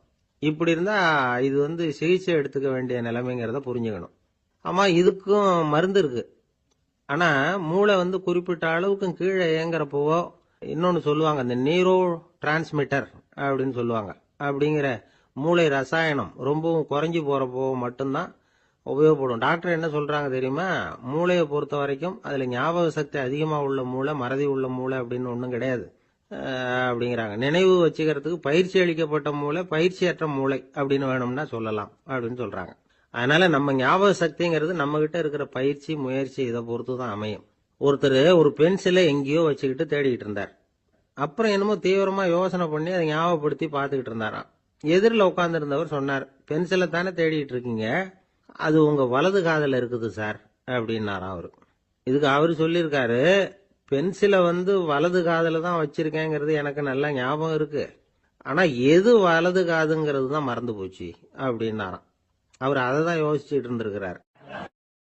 ஒருத்தர் ஓடி வந்தார், இன்னொருத்தரை பார்த்து, சார் உங்க சைக்கிளை ஒரு நாள் இரவல் கொடுங்களேன், பக்கத்து ஊருக்கு போயிட்டு வர வேண்டியிருக்கு அப்படின்னார். இவர் சைக்கிளை கொடுத்து பத்திரமா கொண்டுட்டு போங்கன்னார். சார் இதை பத்திரமா கொண்டு போறேன், கவலையே வேணாம், ஏன்னா இது உங்களோட சைக்கிள் அப்படின்னு நான் நினைக்கல, என்னோட சைக்கிளா நினைக்கிறேன் அப்படின்னார். அதுக்கப்புறம் தான் இவருக்கு உண்மையாவே பயம் வந்துட்டுது. ஏன்னா அவர் சொன்னது மாதிரி அதை தன்னோட சைக்கிளாவே நினைச்சு தள்ளிட்டு போட்டா என்ன பண்றது? எது எதை நம்முடையதா நினைக்கணுங்கிறதுக்கு ஒரு வரையறை இருக்கு. சில பேர் ஆபீஸையே வீடா நினைச்சு விடுறது உண்டு. அப்படிப்பட்டவங்க கூட வீட்டை ஆபீஸா நினைக்கிறது இல்ல. ஏன்னா வீட்டில் இவர் ஆபீசரா நடந்துக்க முடியறதில்ல. இதெல்லாம் ஒரு பக்கம் இருக்கட்டும். இப்போ விஷயத்துக்கு வருவோம். பொறியியல் மேதை டாக்டர் விஸ்வேஸ்வரய்யா இருந்தார் இல்லையா, பாரத ரத்னா விருதெல்லாம் கொடுத்தாங்களே. ஆபீஸ் வேலை வேற, சொந்த வேலை வேற அப்படிங்கிறதுக்கு ஒரு உதாரணமா இருந்தவர் அவர். மைசூர் மகாராஜா கிட்ட திவானா இருந்தார். அவர் ஒரு நாள் அரசாங்க வேலை காரணமா வெளியூர் போயிருந்தார். ஹாசன்கிற ஊருக்கு பக்கத்துல ஒரு பயண மாளிகை, அங்க தங்கிவிட்டார். ராத்திரி அங்க தங்கி இருந்துட்டு விடிஞ்சதும் ஊருக்கு திரும்புறதாக திட்டம். ராத்திரி தூங்கறதுக்கு ரொம்ப நேரம் ஆயிட்டுது. ரொம்ப நேரம் வரைக்கும் அரசாங்க சம்பந்தப்பட்ட வேலைகளையே பார்த்துக்கிட்டு இருக்கிறார். அரசாங்க ஃபைல்கள் நிறைய இருந்தது. அதையெல்லாம் ஒவ்வொன்றா எடுத்தார், படிச்சு பார்த்தார், பரிசீலனை பண்ணார். அதில் எழுத வேண்டியதை எழுதினார், கையெழுத்து போட்டார். ஒரு வழியாக அந்த வேலையெல்லாம் முடிஞ்சுது. அதுக்கப்புறம் என்ன பண்ணார்னா, தன்னுடைய சூட்கேஸை திறந்தார். அதிலிருந்து 2 மெழுகுவத்தியை எடுத்து கொளுத்தி வச்சார். அந்த பயண மாளிகையில் அது வரைக்கும் எரிஞ்சுக்கிட்டு இருந்த மின்சார விளக்குகளை அணைச்சுட்டார். அதுக்கு பிறகு அந்த மெழுகுவத்தி வெளிச்சத்தில் சில புத்தகங்களை தொடர்ந்து படிக்க ஆரம்பிச்சிட்டார். அந்த பயண மாளிகையில் பணியாளராக இருந்தவர் இதை பார்த்துட்டு ஓடி வந்தார். மறுபடியும் மின் விளக்க போடுறதுக்காக போனார். விஸ்வேஸ்வரய்யா அதை பார்த்துட்டு போட வேணாம்ட்டாராம். இதுவரைக்கும் நான் அரசாங்க அலுவல்களை கவனிச்சுக்கிட்டு இருந்தேன், அதனால மின் விளக்குகள் அப்போ எரிஞ்சதுல தப்பு இல்லை. இப்போ நான் புத்தகம் படிச்சுக்கிட்டு இருக்கேன், இது என்னுடைய சொந்த வேலை. இங்க இருக்கிற மின் விளக்கு அதுக்காக ஏன் எரியணும் அப்படின்னு கேட்டாராம். இப்ப இருக்கிற சில அரசு பணியாளர்கள் கிட்ட இந்த சம்பவத்தை பேச்சோட பேச்சா சொல்லி பார்த்தேன். அவங்களால இதை ஜீரணிக்கவே முடியல. நேர்மை தேவைதான் சார், அதுக்காக அவ்வளவு தூரத்துக்கு அது தேவையா அப்படிங்கிறாங்க. விஸ்வேஸ்வரய்யா அப்படி பண்ணினது தான் ஒரு நேர்மையாளர் அப்படின்னு இந்த உலகத்துக்கு நிரூபிக்கணுங்கிறதுக்காக இல்ல. தான் அப்படி நடந்து காட்டினா தன்னை சுத்தி இருக்கிறவங்களும் அதை கேள்விப்படுறவங்களும் முடிஞ்ச அளவுக்கு பொது வாழ்க்கையில அரசு பணியில நேர்மையை கடைபிடிக்க முயற்சி பண்ணலாமே அப்படிங்கிறதுக்காகத்தான். இப்பவும் சில பேர் இருக்கிறாங்க, இவங்க ஆபீஸ் வேற வீடு வேறன்னு நினைக்கிறது இல்ல, அவ்வளவு உரிமை. ஒருத்தர் அப்படிதான், அவருக்கு அவசரமா 5000 ரூபாய் தேவைப்பட்டது. ஆபீஸ் பணத்தை எடுத்துக்கிட்டார். அந்த நேரம் பார்த்து ஆடிட் வந்துட்டுது. ஆப்பிட்டுக்கிட்டார். விசாரணை நடக்குது. அவர் சொல்றார், சார் நான் நேரம் காலம் பார்க்காம ஆபீஸ்ல வேலை செய்வேன். ஏன்னா அதை என்னோட ஆபீஸா நினைக்கிறேன். அவசரத்துக்கு அந்த பணத்தை எடுத்தேன், மறுபடியும் வச்சுடலாம்னு தான் இருந்தேன். அதுக்குள்ள இப்படி ஆயிட்டுது. நீங்க என்ன நினைச்சாலும் சரி, நான் ஆபீஸ் வேற வீடு வேற அப்படின்னு நினைக்கிறது இல்ல, அது என்னோட சுபாவம் அப்படின்னார். விசாரணை பண்ணவர் தீர்ப்பு வழங்கினார். உங்க சுபாவத்துக்கு மதிப்பு கொடுத்து நானும் தீர்ப்பு வழங்குறேன். நீங்க கொஞ்ச நாள் ஜெயிலில் இருந்துட்டு வாங்க, அது உங்களுக்கு கஷ்டமா இருக்காதுன்னு நினைக்கிறேன். ஏன்னா அங்க போனாலும் நீங்க உங்க சுபாவப்படி வீடு வேற ஜெயில் வேறன்னு நினைக்க மாட்டீங்க அப்படின்னாராம். தானத்துல சிறந்தது எது அப்படின்னு ஒரு கேள்வியை கேட்டு, தானத்துல சிறந்தது நிதானம் அப்படின்னு அதுக்கு ஒரு பதிலும் சொல்றவங்க உண்டு. நிதானம் ரொம்ப அவசியம், அதுவும் இன்றைய உலகத்துக்கு ரொம்ப அவசியம். இன்னைக்கு உலகம் ரொம்ப பரபரப்பா போயிட்டு இருக்குது. பொறுமையா இருக்கணும்னு நினைக்கிறவங்களால கூட அப்படி இருக்க முடியறதில்ல. பொறுமையை சோதிக்கிறது மாதிரி பல சம்பவங்கள், அதையெல்லாம் சந்திச்சே தீர வேண்டியிருக்குது. எங்க போனாலும் கியூல நிக்க வேண்டியிருக்குது, எங்க போனாலும் காத்துக்கிட்டு இருக்க வேண்டியிருக்கு. ஆபீஸ்லயோ வீட்லயோ கூட நீங்க நிதானமா பொறுமையா நடந்துக்க தெரியலன்னா உங்களுக்கு சிடுமூஞ்சி முசுடு இப்படிலாம் பேர் வச்சிருவாங்க. அது உங்களுக்கு தேவையா? சரி, வாழ்க்கையில் பொறுமைசாலின்னு பேர் வாங்கறதுக்கு என்ன வழி? முதல் பாயிண்ட், நீங்க நினைக்கிறது, எதிர்பார்க்கறது, செய்யறது எல்லாமே 100% கரெக்டா நடக்கணும்னு ஆசைப்படக்கூடாது. எதுவா இருந்தாலும் அதுல ஓரளவுக்கு தவறு நடக்கலாம் அப்படிங்கறத எதிர்பார்த்தே இருக்கணும். ஓரளவுக்கு அதை அனுமதிக்கணும். ஒரு நண்பரை 6 மணிக்கு ஒரு இடத்துக்கு வர சொல்லி இருக்கிறீங்க. 6 மணிக்கு அவர் வரல, உடனே பொறுமை இழந்து நடந்துக்கப்படாது. ஒரு 10 நிமிஷம் டிலே ஆகலாம். ஒரு வர்ற வழியில பஸ்ஸு கூட ஏதாவது டிராபிக்ல மாட்டிருக்கலாம். அதெல்லாம் எதிர்பார்த்தே கொஞ்சம் காத்திருக்கிறதுல ஒன்றும் தப்பு இல்லை. சில சமயம் டிலே ஆகிறது கூட நல்லதா முடியும். ஒரு பஸ்ஸை தவற விட்டுட்டு ஐயோ கொஞ்சம் ஒரு 2 நிமிஷம் முன்னாடி வந்திருந்தா பிடிச்சிருக்கலாமே அப்படின்னு தவிச்சுக்கிட்டு இருப்பாங்க சில பேர். அடுத்தபடியா வர்ற பஸ் நேரடியா நீங்க போக வேண்டிய இடத்துக்கே கொண்டு போய் விடுற பஸ்ஸா கூட இருக்கலாம். அது உங்களுக்கு முன்னாடி தெரியாதுல்ல. சில நெருக்கடியான சூழ்நிலைகளை தமாஷா எடுத்துக்கிறதுக்கு பழகிக்கணும். சில இடங்களுக்கு போறப்ப காத்திருக்கிறதுக்கு நம்ம மனசை தயார்படுத்திக்கிட்டே போகணும். ஒரு ரயிலுக்கோ பஸ்ஸுக்கோ அல்லது விமானத்துக்கோ கப்பல் பிரயாணத்துக்கோ போறப்போ அங்க போய் நீங்க மணிக்கணக்கில் கூட காத்துக்கிட்டு தான் இருக்கணும். புறப்படுற நேரம் கூட மாறலாம். நீங்கள் போய் சேர்ந்ததும் அது உடனே புறப்படணும்னு கட்டாயமாக என்ன? அது மாதிரி சமயத்தில் படிக்கிறதுக்குன்னு சில சுவாரஸ்யமான புத்தகங்களையும் கையில் எடுத்துக்கலாம். உங்களை சுற்றி எவ்வளவோ சுவாரஸ்யமான சம்பவங்கள் நடந்துக்கிட்டு இருக்குதுல்ல, அதையெல்லாம் வேடிக்கை பாருங்கள். எதுக்காக காத்துக்கிட்டு இருக்கிறோமோ அந்த காரியத்தில் உண்மையாகவே நமக்கு ஒரு அக்கறை இருந்தால் நமக்கு போர் அடிக்காது. சில கோயில்களில் பார்த்துருப்பீங்க, தரிசனத்துக்காக பக்தர்கள் நாள் கணக்கில் காத்துக்கிட்டு இருப்பாங்க. அவங்களெலாம் அழுத்துக்கிறது இல்லை. ஆண்டவனை தரிசிக்கணுங்கிற உண்மையான அக்கறை இருக்கிறதுனால அவங்களுக்கு போர் அடிக்கிறது இல்லை. ஆனால் சில சினிமா தியேட்டரில் கூட பார்க்கலாமே, சினிமா கியூ கூட அப்படி தான். சாயந்தரம் 6 மணி ஆட்டத்துக்கு காலம்பரம் 6 மணிக்கே போய் கூட காத்துக்கிட்டு இருப்பாங்க.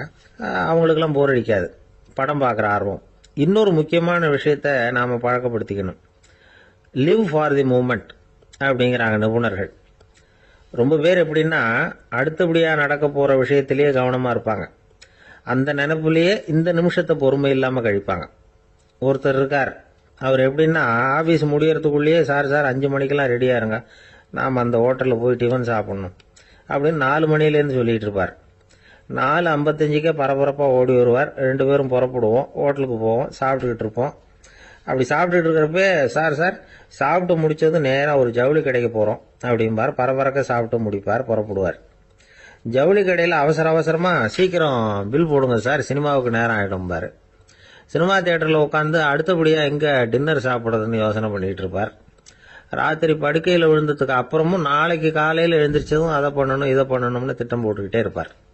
அதாவது எப்பவும் அடுத்த நிமிஷம், அடுத்த நாள், அடுத்த வாரம், அடுத்த வருஷம், இதுதான் அவங்க சிந்தனை. இந்த நிமிஷம் என்ஜாய்மெண்ட்டை அவங்க இழந்துடுறாங்களாம். அதனால தான் வாழ்நாள் பூரா பொறுமையின்மை, அவஸ்தை, அல்லல். அதனால் நாம் எல்லாரும் வாழ்க்கையில் நிதானமாக இருக்கிறதுக்கு கற்றுக்கணுமா. அதுக்காக இந்த நிதானத்துக்கு வேறு விதமான அர்த்தம் பண்ணிக்கக்கூடாது. ஒருத்தர் அப்படித்தான் ஒரு தடவை அவருடைய குதிரை காணாமல் போயிட்டு தான். அதுக்காக அவர் கவலைப்படல, நிம்மதியாக இருந்தார், சந்தோஷமாக இருந்தார்.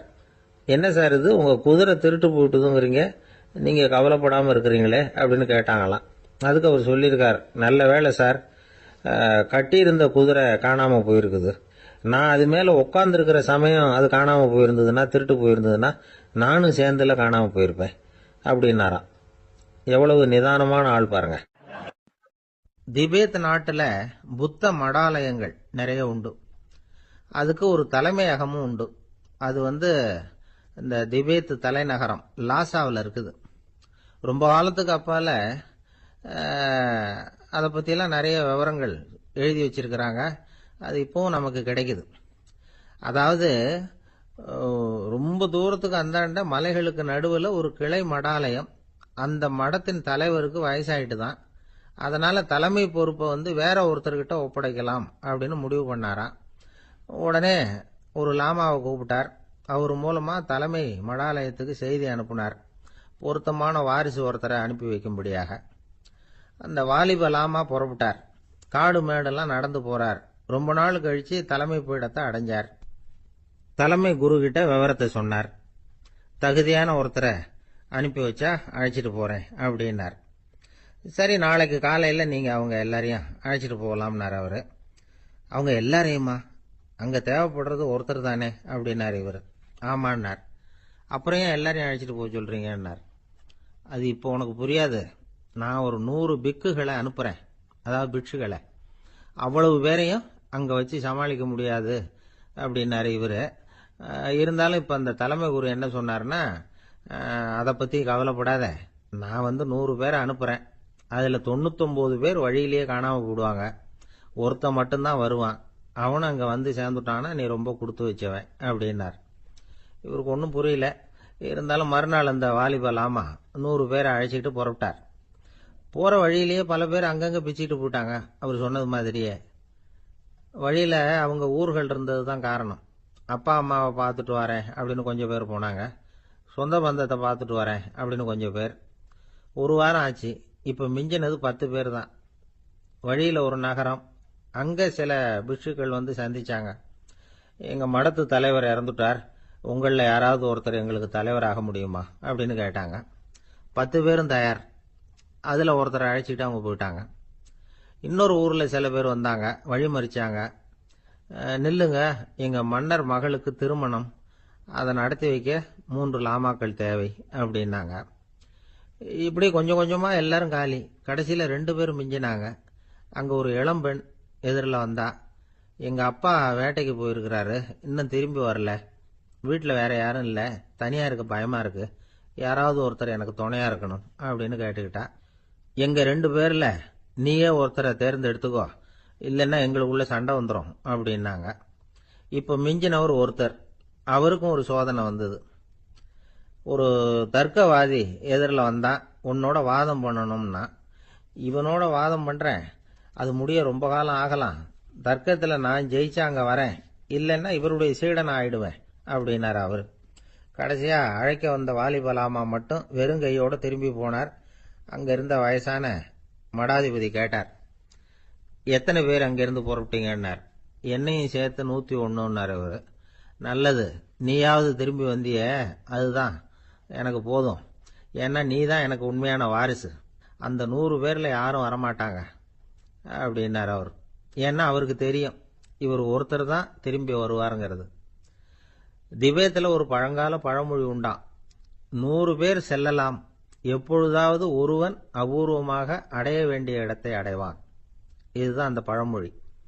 ஒரு உன்னதமான இலக்கை அடையணும்னா அது அவ்வளவு சுலபமான காரியம் இல்லை. இந்த காலத்து மடாலயம் ஒண்ணு, அதுல ஒரு தலைவர், அவருக்கு வயசாயிட்டுது, தனக்கு ஒரு வாரிசை நியமிக்கணும் அப்படின்னு ஆசைப்பட்டார். ரொம்ப கஷ்டப்பட்டு ஒருத்தரை பிடிச்சார். தனக்கு வாரிசா நியமிச்சுட்டு அவர் சமாதி ஆயிட்டார். புதுசா பொறுப்பேற்றுக்கிட்டவர் அப்படியே உட்காந்துருந்தார். அவரை தேடிட்டு பத்திரிகை நிருபர்கள்லாம் வந்தாங்க, கேட்டாங்க. அவர் உங்க பொறுப்புல அவர் பெரியவர் விட்டுட்டு போன இது எவ்வளவு சுமாரா தேரும், எவ்வளவு விட்டுட்டு போனார் அப்படின்னு கேட்டிருக்கிறாங்க. அது என்ன ஒரு 50 லட்சம் இருக்கும் அப்படின்னாராம். அவ்வளவும் பணமா அப்படின்னு கேட்டிருக்காங்க. இல்லைங்க, கடன் அப்படின்னாராம் இவர். ஒரு காட்டுல ஒரு நரி இருந்தது. ஒரு நாள் காலை நேரம் அது தன்னுடைய இருப்பிடத்திலிருந்து வெளியில வந்தது. கொஞ்ச தூரம் நடந்து வந்தது. அப்பதான் அது தன்னோட நிழலை கவனிச்சு பார்த்தது. பார்த்தா அது ரொம்ப நீளமா பெருசா இருக்குது. காலை நேரத்துல நிழல் அப்படித்தானே இருக்கும். ஆனா அந்த நரிக்கு அந்த விஷயம் தெரியல. தன்னுடைய நீண்ட பெரிய நிழலை பார்த்து ஆச்சரியப்பட்டது. ஆஹா, நாம இவ்வளவு பெருசாவா இருக்கிறோம் அப்படின்னா என்னுடைய காலை சாப்பாட்டுக்கு ஒரு யானை இல்லைன்னா ஒரு ஒட்டகம் கிடைச்சாதான் சரியா இருக்கும் போல இருக்கு அப்படின்னு முடிவு பண்ணிட்டுது. உடனே ஒரு யானை அல்லது ஒட்டகத்தை தேடி அலைஞ்சது, எங்க கிடைக்கும்னு. கிடைக்கவே இல்லை. மத்தியானம் 12 மணி ஆயிட்டுது. பசியோட அலையுது. இப்ப தன்னோட நிழலை பார்த்தது. அது மத்தியான நிழல் எப்படி இருக்கும், அது ரொம்பவும் குறுகி போய் தெரிஞ்சது. உடனே அந்த நரி என்ன நினைச்சுக்கிட்டு தான் தெரியுமா, காலை ஆகாரம் சாப்பிடாததுனால நம்ம உடம்பு இப்படி அழிச்சு போட்டுதே அப்படின்னு நினைச்சுக்கிட்டு தான். கொஞ்ச நேரம் கழிச்சு மறுபடியும் தன்னுடைய நிழலை பார்க்குது. அது இன்னமும் குறுகி போய் காலடியிலேயே வந்துட்டுது. அதுக்கு பயமா போயிடுது. ஐயோ, இன்னும் கொஞ்ச நேரத்துல நாம இறந்துருவோம் போல இருக்க, இப்ப என்ன செய்யறது? இந்த சமயத்துல ஒரு எறும்பு கிடைச்சா கூட போதும், அதை நம்ம காலை ஆகாரமா நினைச்சு சாப்பிட்டு விடலாமே அப்படின்னு நினைச்சுதான். நம்முடைய நிழல் கூட நம்மள மாதிரியே தான் அடிக்கடி மாறிக்கிட்டே தான் இருக்குது. அது எப்பவும் ஒரே மாதிரி இருக்கிறது இல்ல. மனிதனுக்கு ஏற்படுகிற தன்முனைப்பு இருக்கு பாருங்க, ஈகோ, அது கூட ஒரு நிழல் மாதிரி தானா. அப்படி நினைக்க ஆரம்பிச்சுட்டா அதனால ஏதும் பிரச்சனை வராதான். தன்முனைப்பை நிழல் போலவே ஏற்றுக்கொள்ளுங்கள் அப்படிங்கிறது பெரியவங்க கருத்து. ஒரு காரியத்தை வெற்றிகரமா நல்ல விதமா செஞ்சு முடிக்கிறோம்னு வச்சுக்கோங்க, அந்த சமயத்துல ஒரு வித நுட்பமான தற்பெருமை நமக்குள்ள உண்டாகுது. இது இயற்கையானது, அதனால இது மேல பற்று வைக்கக்கூடாது. அப்படி வைக்க ஆரம்பிச்சுட்டா அந்த தற்பெருமை ஒரு நிரந்தர விருந்தாளியா நம்ம கிட்ட தங்கிக்கும். நம்ம நிழல் எப்படின்னு பாருங்க, நாம நடக்கும் பொழுது நம்ம பின்னாடியே வரும். தன்முனைப்பையும் அப்படியே நினைச்சுக்குங்க. நிழல் யாருக்கும் எந்த பிரச்சனையையும் உண்டாக்குறது இல்லை. ஆனா அந்த நிழலை கண்டே நாம பயப்பட ஆரம்பிச்சுட்டா நாம எதுலயும் வெற்றி காண முடியாது. நிழலோட சண்டை போடக்கூடாது. அது மாதிரி தன்முனைப்போடவும் நாம சண்டை போட வேண்டியதில்லை. இல்லாத ஒன்றோடு சண்டை போடுறது எப்படின்னா, அது இருட்டோட சண்டை போடுறது மாதிரி. நாம நிழல் கிடையாது, நம்ம கிட்ட இருக்கிற தன்முனைப்பு ஒரு நிழல். நம்ம நிழலையும் நமக்கு சமமா பாக்குறோம் பாருங்க, அங்கதான் சிக்கலே ஆரம்பம். இப்போ நாம நடந்து போயிட்டு இருக்கிறோம், நம்ம நிழல் தரையில விழுது. யாரோ ஒருத்தர் நம்ம நிழல் மேல காலை வச்சு நடந்து போறார். உடனே அவர்கிட்ட சண்டைக்கா போறோம், ஏண்டா என் நிழலை மிதிச்ச அப்படின்னு. நமக்கு தெரியும் அது நிழல் தாங்கிறது. அவர் உங்க மேல நடக்கல, உங்களுடைய நிழல் மேலதான் நடக்கிறார். அது மாதிரி உங்க தன்முனைப்பின் மேல யாராவது நடந்தா உங்களை அவமானப்படுத்துறதா நினைக்கிறீங்க. காரணம், நாமளும் நம்ம தன்முனைப்பும் ஒண்ணுங்கிற நினைப்பு தான் காரணம், மற்றபடி வேற ஒண்ணும் கிடையாது. நம்ம நிழல் மேல நடக்கிறவர் நம்மளை காயப்படுத்துறது இல்ல. தன்முனைப்பு வேண்டாத ஒன்னாவும் பார்க்க வேண்டியதில்லை. அது இயற்கை. நிழலை உங்க முன்னாடி வைக்க வேணாம், அது உங்க பின்னாடியே இருக்கட்டும். நிழலின் நிழலாகி விடாதீர்கள், நீங்கள் நீங்களாகவே இருங்கள். இதுதான் சான்றோர் சிந்தனை. ஒரு பேருந்துல ஒரே நெரிசல். ஒருத்தர் பக்கத்துல நின்றுகிட்டு இருந்தவர்கிட்ட ரொம்ப பணிவா விசாரிச்சார், ஏன் சார் நீங்க ஏதாவது பெரிய உத்தியோகத்துல இருக்கிறீங்களா அப்படின்னாரு. அப்படிலாம் ஒண்ணும் இல்லைங்கன்னார் அவரு. அப்படின்னா வேற ஏதாவது அரசியல்ல பெரிய பதவியில் இருக்கிறீங்களா அப்படின்னு கேட்டார். அதுவும் இல்லைங்கன்னார். சரி, பணமாவது அதிகமா வச்சிருக்கீங்களா அப்படின்னு கேட்டார். அப்படிலாம் ஒன்றும் கிடையாது சார்னார் அவரு.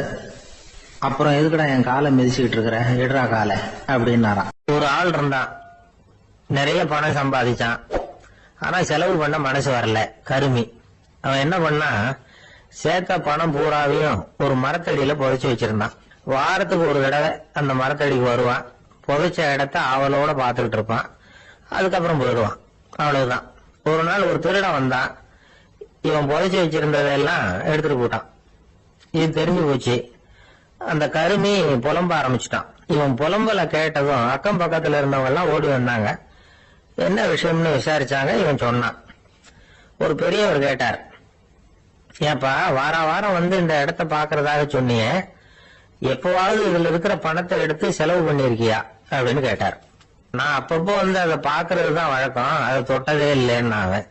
சரி அப்படின்னா இப்பவும் நீ அதே மாதிரி வாரம் ஒரு தடவை இந்த இடத்த பார்த்துட்டு போகலாமே அப்படின்னாராம் அந்த பெரியவர். அதுவும் சரிதானே, எவ்வளவு காலமானாலும் அவன் அந்த பணத்தை எடுத்து செலவு பண்ண போறதில்ல. அப்படி இருக்கிறப்ப உள்ளே பணம் இருந்தாலும் ஒண்ணுதான், இல்லாம போனாலும் ஒண்ணுதான். இதுல இருந்து என்ன புரியுதுன்னா, ஒருத்தர் கிட்ட இருக்கிற பணத்தை கொண்டு அவரு பணக்காரரா ஏழையா அப்படின்னு முடிவு செய்யறது சரியில்லை. அந்த செல்வத்தை அனுபவிக்கிற திறன், பயன்படுத்துற திறன், அதை வச்சுதான் அவர் ஏழையா பணக்காரரா அப்படிங்கறத நிர்ணயம் பண்ணணும். அதுதான் சரி. செலவு பண்ண தெரியாதவன் சேகரம் பண்ணிட்டே இருக்கிறதுனால என்ன பிரயோஜனம்? தலைமுடியே இல்லாதவன் தாராளமா சீப்புகளை வாங்கி சேகரம் பண்றது மாதிரி தானே இது. சில சமயம் செலவு பண்ண நாம தயாரா இருந்தா கூட அந்த செல்வம் நமக்கு பயன்படுறதில்லை. அரேபியாவில் ஒரு நகை வியாபாரி விலை உயர்ந்த முத்துக்களை எல்லாம் அவர் வச்சு வியாபாரம் பண்ணிட்டு இருந்தார். அவர் ஒரு சமயம் ஒரு பாலைவனம் வழியா போயிட்டு இருக்கிறார் ஒட்டகத்துல. அப்போ திடீர்னு கடுமையான புயல் வீச ஆரம்பிச்சுட்டு திசை தவறி இவர் எங்கேயோ வந்துட்டார். கூட வந்தவங்களையும் காணல, எங்க போனாங்களோ தெரியல. இவர் ரொம்ப பயந்து போய் அங்கேயும் இங்கேயுமா அலைஞ்சு திரியிறார். வழியே தெரியல, பசி கடுமையாயிட்டுது. ஒட்டகத்து முதுகுல ஒரு மூட்டை இருந்தது, அதை பிரிச்சு பார்த்தார். உள்ள ஏதாவது இருக்கான்னு தேடி பாக்குறார். அது வரைக்கும் கண்ணுல தட்டுப்படாத அபூர்வமான ஒரு பை கண்ணுல போட்டது. ஆஹா, அதுல ஏதாவது சாப்பிடறதுக்கு இருக்கும் அப்படின்னு நினைச்சு ஆவலா அதை பிரிச்சு பாக்குறார். அந்த பையில விலை உயர்ந்த முத்துக்கள் நிறைய இருந்ததாம். அப்பதான் அவர் நினைச்சாராம், விலை உயர்ந்த முத்துக்கள் கூட சாப்பிடுறதுக்கு உணவாக முடியாது அப்படிங்கறத புரிஞ்சுக்கிட்டாராம். எந்த நேரத்துல எது நமக்கு தேவையோ அது நமக்கு தாராளமா கிடைக்கணும். அப்படி அது கிடைக்கிறதுக்கு நம்ம கிட்ட இருக்கிற செல்வம் பயன்படணும். அது நமக்கும் பயன்படலாம், நம்ம மூலமா அடுத்தவங்களுக்கும் பயன்படலாம். அதுதான் செல்வத்தின் பயன். ஒரு மரத்தடியில ஒருத்தன் உட்கார்ந்து அழுதுகிட்டு இருந்தான். அந்த பக்கமா வந்த இன்னொருத்தன் ஏப்பா அழுதுகிட்டு இருக்கிறேன்னு கேட்டான். இந்த இடத்துலதான் பூமிக்கு அடியில பணம் இருக்குது, புதைச்ச இடம் தெரியல, அதான் அழறேன் அப்படின்னா. நல்லா ஞாபகப்படுத்தி பாரு, எந்த இடத்துல புதைச்ச அப்படின்னு கேட்டான் இவன். அது எப்படி எனக்கு தெரியும், புதைச்சு வச்சிருக்கிறவன் நான் இல்லையே, எங்க எழுத்து விட்டுக்காரன் அப்படின்னானா இவன். ஒரு பெரியவர்கிட்ட பேசிக்கிட்டு இருந்தேன். அவரு என்கிட்ட ஒரு கேள்வி கேட்டார். திருடர்கள் எத்தனை வகை தெரியுமா உனக்கு அப்படின்னார். இதுதான் அவர் கேட்ட கேள்வி. எதுக்காக என்ன பார்த்து அந்த கேள்வி கேட்டாரு தெரியல. இருந்தாலும் நான் அவருக்கு பதில் சொன்னேன். திருடர்கள்ல எத்தனையோ வகை உண்டுங்க. கார் திருடன், சைக்கிள் திருடன், முகமூடி திருடன், எப்படி சொல்லிட்டு போலாம். இருந்தாலும் என்னுடைய சிற்றறிவுக்கு எட்டின வரையில திருடர்களை 2 வகையா பிரிக்கலாம் அப்படின்னு நினைக்கிறேன். ஒன்னு ராத்திரியில திருடுற திருடன், இன்னொருத்தன் பகல்ல திருடுற திருடன். அதாவது பகல் திருடன், ராத்திரி திருடன் அப்படின்னு பெரியவர் சிரிச்சார். என்ன சிரிக்கிறீங்களா? என்ன கள்வர்கள் 4 வகை அப்படின்னு ஆரம்பிச்சார். எப்படின்னு கேட்டேன். சாப்பாட்டுக்கு இல்லாம திருடுறாங்க பாருங்க, அது ஒரு வகையாம். சாப்பாட்டுக்கு இருந்தும் திருடுறாங்க பாருங்க, அது ஒரு வகையாம். இதை தவிர இன்னும் ஒரு 2 வகை திருட்டு உண்டு. அது என்னன்னா, ஆண்டவன் கிட்ட இருந்து நாம திருடுற திருட்டு, இன்னொன்னு என்னன்னா நம்ம கிட்ட இருந்து ஆண்டவன் திருடுற திருட்டு அப்படின்னார். எனக்கு ஒண்ணும் புரியல. என்ன சார் இது, ஆண்டவனையே வந்து திருடன்னு சொல்றீங்களே அப்படின்னு ஆச்சரியமா. ஆமாங்க, ஆண்டவனை வந்து கள்வன்னு சொல்றது இல்லையா? காஞ்சிபுரத்துக்கு பக்கத்துல திருக்கார்வனம் அப்படின்னு ஒரு ஊர் இருக்கு. அங்க உள்ள பெருமாளுக்கு வந்து கள்வர்னு தான் பேரு.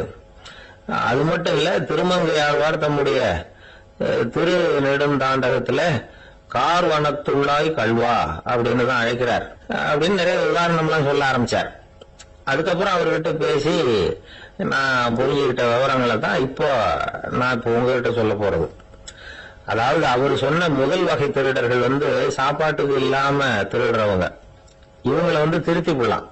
சாப்பாட்டுக்கு இருந்தும் பணம் சேர்க்கணுங்கிற ஆசையால பொய் கணக்கெல்லாம் எழுதுறாங்க பாருங்க, அவங்க தான் 2வது வகை. 3வது வகை திருட்டு தான் மிகப்பெரிய திருட்டு. இறைவனுக்கு சொந்தமானதை நம்முடையதுன்னு நினைக்கிற திருட்டு. எது இறைவனுக்கு சொந்தமானது அப்படின்னா ஆத்மா. பகவானுக்கு சொந்தமான ஆத்மாவை நம்முடையதுன்னு நினைக்கிறது தான் அந்த மாபெரும் திருட்டு. இதுக்கு பேரு தான் ஆத்மாபகாரமா. சரி, இதுக்கு பரிகாரம் என்ன? எல்லாம் இறைவனுடையது, நமக்கு ஒண்ணும் இல்ல அப்படின்னு நினைக்கிறது தான் இதுக்கு பரிகாரம். இதெல்லாம் இருக்கட்டும். 4வது திருட்டு ஒண்ணு சொன்னோம்ல, ஆண்டவன் நம்ம கிட்ட இருந்து திருடுறது. அது எப்படி? ஆண்டவனை வந்து கள்வன்னு சொல்றாங்க, அது சரி. அவர் என்னத்தை திருடினார்? இப்போ இன்னொருத்தருக்கு சொந்தமான ஒன்னை எடுத்து வச்சுக்கிறது தான் கள்ளத்தனம். ஆனா ஆண்டவன் எடுத்துக்கிட்டோம்னா இருக்கிறது எல்லாமே அவனுக்கு சொந்தம். அப்படி இருக்கிறப்போ அவரை எப்படி கள்வன்னு சொல்றது? இது என்ன புரியாம இருக்குது அப்படின்னு சொல்லி பார்த்தா அதுக்கும் விளக்கம் சொல்றாங்க அவங்க. அதாவது ஆண்டவனுக்கு வந்து உருவமே கிடையாது, அருவமா இருக்கிறவன், அதாவது உருவம் இல்லாம இருக்கிறவன். அப்படி உள்ள பகவான் வந்து நம்மள மாதிரி உருவத்துல இருக்கிறான். நம்மள மாதிரியே கைய காலு மூக்கெல்லாம் இருக்குது ஆண்டவனுக்கு. இந்த உருவம் நம்ம கிட்ட இருந்து திருடினது தானே. அவன் வந்து தன்னுடைய உண்மையான திருமேனியை வந்து நமக்கு காட்டாம, அதாவது தரிசனம் கொடுக்காம இருக்கிறது கள்ளத்தனம் தானே. அதனாலதான் இதுவும் ஒரு பெரிய திருட்டு, இருக்கிறதுலயே மிகப்பெரிய திருட்டு அப்படிங்கிறார். என்கிட்ட இருந்த பேசிட்டு இருந்தாரு, இந்த விஷயம்லாம் சொல்லிட்டு இருந்தாரு அந்த பெரியவர். அதாவது திருட்டை வந்து ஆன்மீக நோகத்துல அவர் பாக்குறார். நம்ம பார்வையில இதை விட அபூர்வமான திருட்டுலாம் இங்க உண்டு. அபூர்வமான திருடர்களும் உண்டு. ஒரு திருடன் சிறையிலிருந்து விடுதலையாகி வெளியில போனான். கொஞ்ச நாள்ல மறுபடியும் திரும்பி ஜெயிலுக்கு வந்துட்டான்.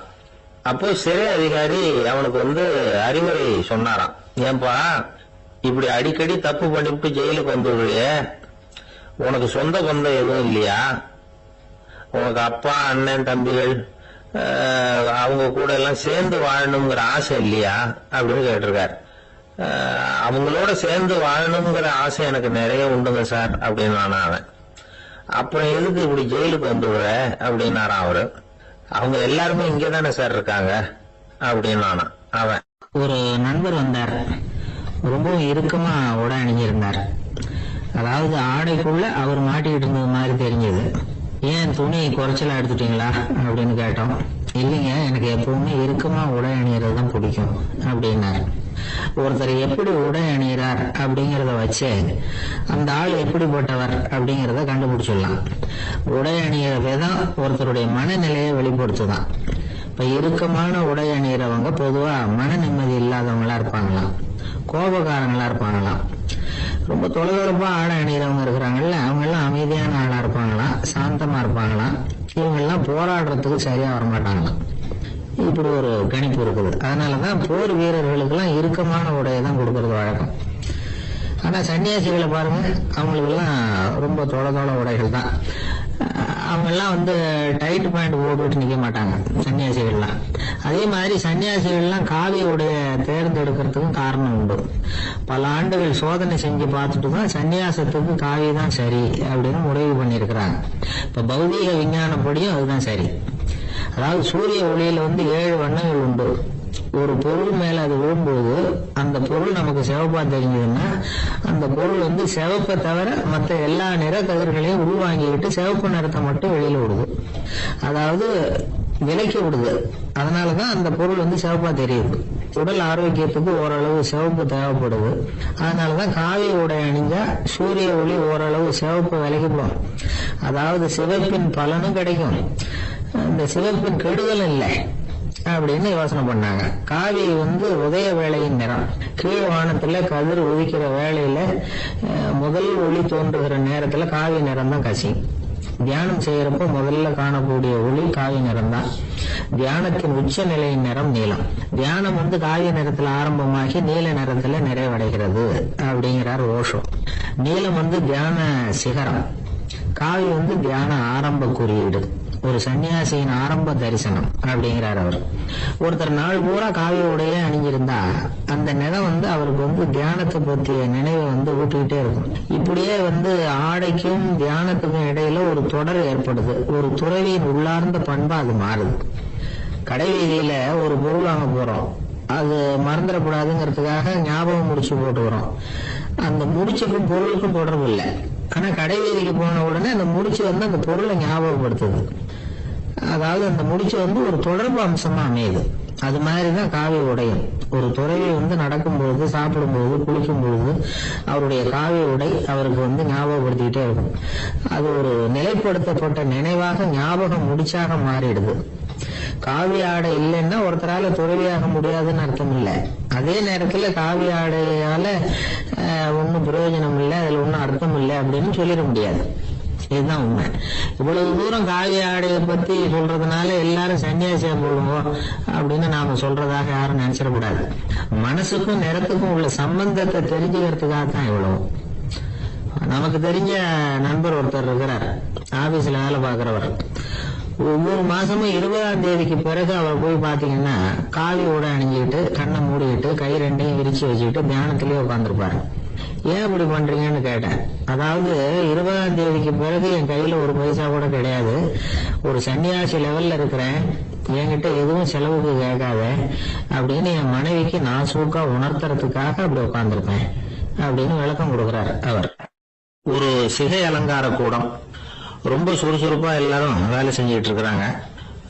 முடி வெட்டிக்க வந்திருக்கிறவங்க நிறைய பேர், எல்லாரும் வரிசையா உட்காந்துருக்கிறாங்க. அந்த சமயத்துல திடீர்னு கதவை திறந்துகிட்டு ஒருத்தர் உள்ள வர்றார். அவரு ஒரு பெரிய மனிதர், அவரும் முடி வெட்டிக்கிறதுக்காக தான் உள்ள வந்திருக்கிறார். அவரை பார்த்த உடனே எங்க வரிசையில உட்காந்துருந்தவங்க எல்லாரும் எழுந்திரிச்சு அவர்கிட்ட வந்துட்டாங்க. அவரை சுத்தி நின்றுட்டாங்க. எப்படி இருக்கிறீங்க, நல்லா இருக்கீங்களா அப்படின்னு விசாரிக்க ஆரம்பிச்சுட்டாங்க. எல்லாம் முடிஞ்சதும் வந்தவர் கேட்டார், வரிசையில கடைசியா இருக்கிறவர் யார் அப்படின்னு கேட்டார். ஏன்னு கேட்டாங்க. நான் அதுக்கு அடுத்தபடியா உட்காரணும், அதுக்காக தான் கேட்கிறேன் அப்படின்னார். உடனே அங்க இருந்தவங்க எல்லாம் என்ன சொன்னாங்க தெரியுமா, நீங்க வந்து வரிசையில காத்திருக்க கூடாது, நீங்க அரசாங்கத்தின் தலைவர், உங்களுக்கு நேரம் முக்கியம், அதனால நீங்க முன்னாடி போங்க அப்படின்னு சொன்னாங்க. ஆனா அதை அவர் கேட்கல. தோழர்களே, உங்களுடைய கருத்துக்கு ரொம்ப நன்றி, எல்லாரும் வரிசையா தான் வரணும், அதுதான் முறை, வரிசையில வரணுங்கிற நடைமுறையை நானும் பின்பற்ற விரும்புறேன், நாம எல்லாரும் சமமானவர்கள் அப்படின்னார். இப்படி சொல்லிட்டு வரிசையில கடைசியா இருந்த ஒரு நாற்காலியில போய் உட்கார்ந்துகிட்டார். தன் சட்டை பையில இருந்த ஒரு செய்தித்தாளை எடுத்தார், படிக்க ஆரம்பிச்சிட்டார். ஆனா அங்க இருந்தவங்களால இதை வந்து பாத்துக்கிட்டு சும்மா இருக்க முடியல. ஒருத்தர் எழுந்திரிச்சு வந்தார். ஐயா, இப்ப என்னுடைய முறை வந்திருக்குது, நான் தான் போக வேண்டிய முறை, உங்களை இங்க காத்திருக்க வைக்கிறத விட ஒரு 5 ஆண்டுகளுக்கு கூட நான் வந்து முடிவெட்டிக்காம இருந்துட முடியும் அப்படின்னார். அவர் மறுபடியும் சொன்னார், ஐயா, நீங்க வந்து வரிசை முறையை தாண்டி போக விருப்பப்படல, சரி, ஆனா என்னுடைய முறையை வந்து மாத்தி கொடுக்கறதுக்கு எனக்கு வந்து முழு உரிமை இருக்குது. இதுக்கு பதிலா உங்களுடைய கடைசி இடத்தை நான் எடுத்துக்கிறேன், இதை நீங்க மறுக்க முடியாதுன்னார். அங்க இருந்த மத்தவங்களும் இதை ஒரு மனசா வற்புறுத்த ஆரம்பிச்சுட்டாங்க. அந்த பெரிய மனிதர் பார்த்தார், சரின்னு கடைசியா ஒத்துக்கிட்டார். அவர் யார் தெரியுமா, அவர் தான் மாவீரர் லெனின். ரஷ்யாவில கிரெம்ளின் சிகை அலங்கார கூடத்துலதான் இது நடந்தது. எல்லாரும் இந்நாட்டு மன்னர்கள்னு வாயளவுல பேசுறதுல என்ன பிரயோஜனம், நாம எல்லாரும் சமங்கிறது நடைமுறையில கடைபிடிச்சு காட்டினவங்க கொஞ்சம் பேர் தான். அவங்கள ஒருத்தர் தான் லெனின். வரிசையில நின்று வர்றதுங்கிறது ஒரு சிறந்த பண்பு, உயர்ந்த பண்பு. இன்னைக்கு பல இடங்கள்ல அது நமக்கு தேவைப்படுது. ஒரு ரேஷன் கடைவாசல், கடை திறக்கிறதுக்கு முன்னாடியே எல்லாரும் வந்து வரிசையில நின்றுட்டாங்க. கடைசியா வந்த ஒருத்தர் கியூல முன்னாடி போறதுக்கு முயற்சி பண்றாரு. ஏற்கனவே நின்றுட்டு இருக்கிறவங்க அவரை முன்னாடி போறதுக்கு விட மாட்டேங்கிறாங்க. கடைசியா போய் நில்லையா அப்படின்னு எல்லாரும் கத்துறாங்க. அதான் அவர் காதுல வாங்கல, முண்டி அடிச்சுட்டு முன்னாடி போறதுக்கே முயற்சி பண்ணிட்டு இருக்கிறார். எல்லாரும் சேர்ந்து அவரை வலுக்கட்டாயமா இழுத்து கொண்டாந்து பின்னாடி கொண்டு போய் நிறுத்திவிட்டாங்க. நிறுத்திவிட்டு சொன்னாங்க, இத பாருப்பா, நாங்க இருக்கிற வரைக்கும் நீங்க முன்னாடி போய் எதையும் வாங்க முடியாது, தெரிஞ்சுக்கோ அப்படின்னாங்க. இப்போ அந்த ஆளு சொன்னாராம், நான் இங்க